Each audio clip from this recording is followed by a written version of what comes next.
Selamat malam sahabat cuan, dimanapun Anda berada. Saya mengucapkan selamat tahun baru, tanggal 1 Januari 2023. Malam hari ini saya iseng-iseng cek market kita ya. Saya akan sedikit mereview dalam satu bulan yang lalu ya, sebulan yang lalu di bulan Desember tepatnya. Nah, kita tahu bersama bahwa hampir semua trader atau pelaku pasar merasakan kekecewaan karena di bulan Desember biasanya terjadi window dressing atau aksi harga saham dikerek naik ya teman-teman, khususnya yang blue chip. Namun pada kali ini hal itu tidak terjadi dan ini barusan terjadi selama dalam kurun waktu mungkin satu dekade ya. Nah itu dia. Padahal kita tahu bahwa saat ini apa namanya berbeda dengan saat terjadinya COVID ya, waktu itu malah IHSG pada window dressing waktu itu ya. Sekarang di saat ekonomi sudah mulai menggeliat, masyarakat apa namanya sudah mulai beraktivitas, secara logika harusnya terjadi window dressing. Tapi itulah market kita, sesuatu yang nggak bisa kita tebak, hanya bisa kita prediksi. It's okay, no problem. Masih ada ekspektasi di bulan Januari ini, yaitu January Effect teman-teman. Biasanya di January Effect masih akan berlanjut ya sampai pertengahan, dan akan mulai berangsur turun di akhir Januari seperti itu. Nah ini tidak terlepas daripada sentimen negatif ya, masih sentimen negatif terkait krisis geopolitik Ukraina dan Rusia, kemudian pengetatan yang dilakukan oleh The Fed yang kemungkinan masih akan berlanjut di tahun 2023 ini dengan menaikkan suku bunganya hingga ke level 5 sampai 5,5%. Kemudian juga masih apa namanya berlanjutnya kasus COVID-19 di Cina ya, yang kadang-kadang udah apa namanya ekonomi udah mulai buka ya, udah mulai pulih, terus muncul lagi kasus baru. Nah itu aja terus berulang, buka tutup, sehingga hal itu juga yang mempengaruhi kinerja perekonomian dunia secara global, yang mempengaruhi di tahun 2023 ini. Baik teman-teman, sedikit saya mereview ya. Kemarin di hari Jumat tahun 2023 market kita IHSG ditutup di level 6850 atau melemah 0,14%. Tentu ini tidak cantik ya teman-teman, tapi juga ya nggak terlalu buruk karena masih berhasil ditutup di atas level 6800. Dan kita berharap di January Effect ini ada mukjizat ya, ada amazing, kemungkinan semoga bisa berharap indeks kita ke 7000 ya, tentunya saham-saham andalan kita yang kita harapkan naik. Oke, dan kalau berbicara saham unggulan, saya masih mengunggulkan saham-saham blue chip teman-teman. Saya masih memilih Telkom. Kita lihat grafiknya Telkom ya, pergerakannya Telkom. Ini dia ya, ditutup di level 3750 ya. Di sini teknikalnya ini masih sideways. Ini kalau dalam ilmu bandarmologi biasanya box accumulation ya. Accumulation box di mana ada investor atau bandar-bandar besar asing yang sedang melakukan akumulasi.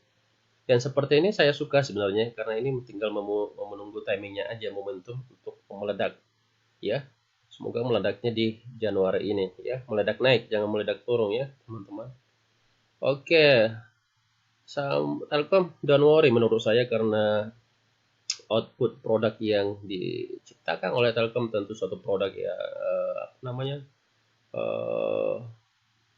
sustainable ya, yang resilience ya, yang selalu dibutuhkan, selalu kuat terhadap perubahan kondisi ya. Di COVID pun dibutuhkan, saat perang pun juga orang butuh pulsa dan kuota. Jadi ini produk yang sangat masuk akal hingga akhir hayat. Jadi saya rekomendasi beli Telkom akumulasi. Baik, mungkin dan juga ada BBCA juga nih, menurut saya masih lumayan oke ya. Secara teknikal melandai sideways, Ini untuk jangka pendek masih bisa menuju ke 9.000. Kemudian ada BMRI juga seperti itu. Masih recommended juga ya, bisa akumulasi ya, labanya Mandiri ini juga meningkat ya. Jadi ini kita bisa main pendek, jangka pendek, jual di 10.500 ya.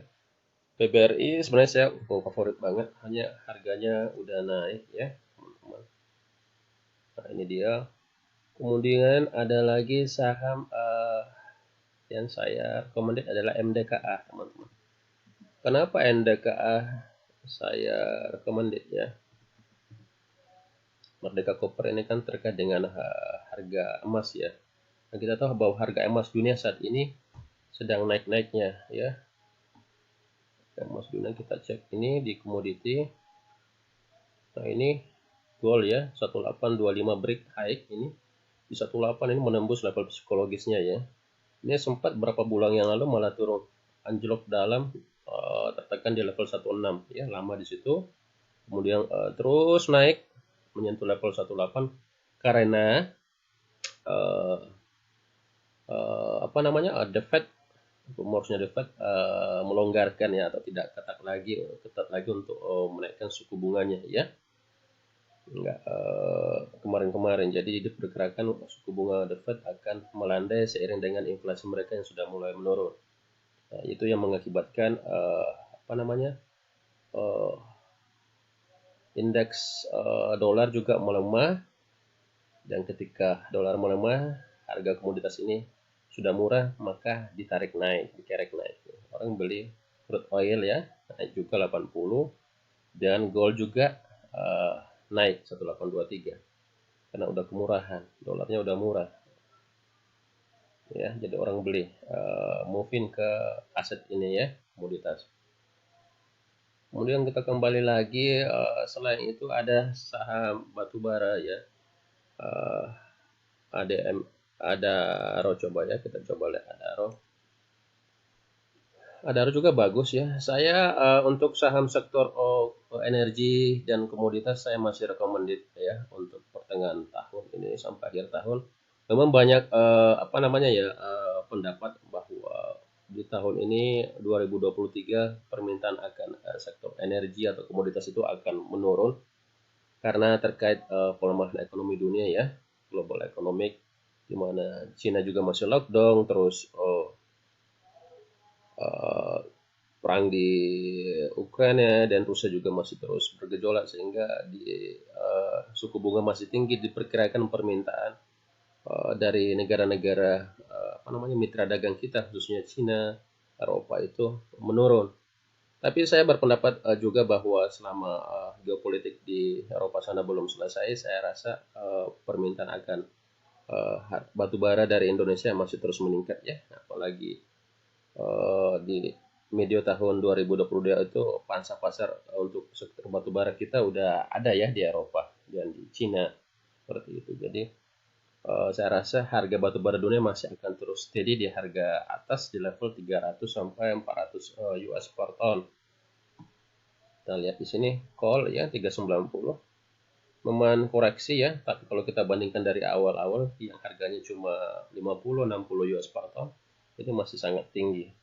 Jadi perkiraan range-nya masih ada di range 300 sampai 400 ya, US per ton, seperti itu teman-teman. Jadi batu bara saya masih recommended, khususnya ADMR, ada anak dari Adaro ya, ADMR masih murah. Sideways juga ini saya suka grafik seperti ini, saya suka sekali ya ini. Kemungkinan akan masih ditarik ke 1800. Kemudian Harum Energi juga ya, Harum juga masih murah. Saya belum cek PER dan IPS dan lain sebagainya, tapi secara teknikal ini saya katakan masih murah ya.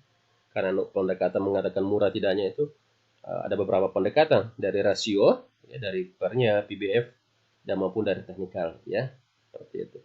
Tapi saya nggak terlalu repot masalah itu, yang jelas selama komoditasnya masih dibutuhkan, apalagi skala dunia internasional, dan grafiknya sudah masih di bawah, saya beli lagi ya, beli aja. Yang penting perusahaannya dikenal seperti itu. Dan jangan lupa MDK tadi ya teman-teman, harga saham batubara ini, harga saham emas ini udah mulai menguat ya, seiring dengan penguatan apa namanya, harga emas dunia. Itu dia, teman-teman. Jadi kesimpulannya kita berharap semoga The Fed sudah mengambil kebijakan yang lebih melunak atau dovish ya istilahnya, sehingga tidak lagi kencang-kencang menaikkan suku bunganya yang menyebabkan memberikan penguatan juga kepada nilai tukar rupiah dan mata uang lain, karena selama ini dolar sudah menguat yang akan berdampak kepada sektor komoditas seperti gold ya, minyak mentah itu masih bisa rebound kembali ya. Dan pada hari kemarin juga sedikit terjadi anomali ketika harga indeks dolar sudah melemah, malah yield obligasi 10 tahun Amerika itu malah menguat ya. Biasanya kalau dolar melemah yieldnya itu kalau dolar melemah biasanya harga obligasi itu naik ya. Harga obligasi naik, ini malah harga obligasinya turun ya. Seperti itu, sehingga yieldnya menguat. Jadi ada sedikit anomali, tapi saya merasa bahwa itu quick respon daripada obligasi Amerika yang kemungkinan merespon bahwa di tahun ini The Fed akan melanjutkan kenaikan suku bunganya ya. Tapi okay, don't worry, kita santai aja.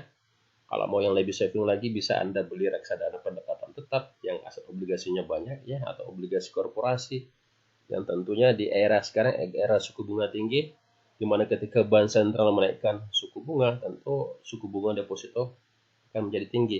Dan hukumnya adalah kupon obligasi juga akan lebih tinggi daripada suku deposito itu. Jadi pilih investasi yang aman ya. Nah, seperti itu teman-teman. Jadi itu aja dari saya reviewnya. Semoga bermanfaat. Happy trading. Welcome tahun 2023. Semoga kita semua sehat walafiat dalam lindungan Tuhan Yang Maha Esa, Allah Subhanahu wa taala. Amin. Selamat sore. Bye bye.